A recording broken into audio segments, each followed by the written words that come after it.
সাদা পোশাকে ডিবি আর কাউকে গ্রেপ্তার করতে পারবে না বলে জানিয়েছেন স্বরাষ্ট্র উপদেষ্টা। আর কোনো আয়নাঘর আর ভাতের হোটেল ডিবিতে থাকবে না বলে জানিয়েছেন তিনি।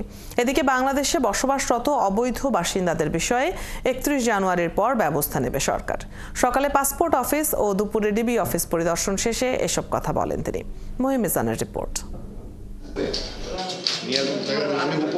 সোমবার সকাল 10টায় আগারগাঁও পাসপোর্ট ও বহিরাগমন অধিদপ্তর পরিদর্শন করেন স্বরাষ্ট্র উপদেষ্টা।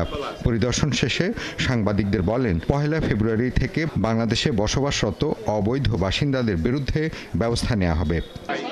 পাসপোর্ট করতে পুলিশি তদন্ত থাকা বা না থাকার বিষয়ে এখনই কিছু বলা যাচ্ছে না জানিয়ে উপদেষ্টা জানান, রোহিঙ্গাদের জন্য এখনই পুলিশ ভেরিফিকেশন বন্ধ করা যাচ্ছে না। পুলিশ ভেরিফিকেশনের ক্ষেত্রেও কিন্তু জনগণে একটু ইসে থাকে, কি বলে, হ্যারাসমেন্ট হয়, যে পাইতে দেরি হয়, এই হয় সেই হয়, প্লাস পুলিশের সংখ্যা অনেক সময় কম।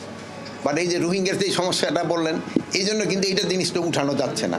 আমাদের দেশে বিদেশি অনেকেই আছে যাদের কোনো ভিসা নেই। ৩১ পরে জানুয়ারি পরে তাদের আমরা আইনগত ব্যবস্থা নিব। আর এখনও যারা ধরেন যে যারা ভিসা ব্যতীত যারা আছে, তারা যদি ধরা পড়ে তারা আমরা বিদেশে পাঠাই দিই। এরপর বেলা 12টার দিকে ডিবি অফিস পরিদর্শনে আসেন স্বরাষ্ট্র উপদেষ্টা জাহাঙ্গীর আলম চৌধুরী। পরিদর্শন শেষে সাংবাদিকদের জানান, ডিবির পোশাক ছাড়া কাউকে গ্রেফতার করা যাবে না। এছাড়া কেউ দুর্নীতি করলে তার বিরুদ্ধে সংবাদ প্রচারের আহ্বান জানান তিনি। যদি আমরা কোনো দুর্নীতি করি, আমি যদি কোনো দুর্নীতি করি আপনারা প্রকাশ করে দেন, বাট সত্যি ঘটনা প্রকাশ করেন যে স্যার আপনি ওই জায়গায় টাকা খাইছেন, বলে দেন, আমার তো কোনো আপত্তি নেই, বলে দেন যে স্যার আপনি এখানে এই অপকর্ম করছেন, বলে দেন আপনারা।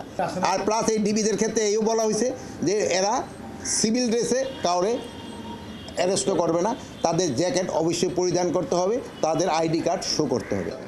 সীমান্ত পরিস্থিতি নিয়ন্ত্রণে থাকলেও মিয়ানমার থেকে মাদকের চালান আনা হচ্ছে বলে কঠোর নজরদারি রাখা হয়েছে বলেও জানান স্বরাষ্ট্র উপদেষ্টা। মহিম মিজান, ৭১, ঢাকা।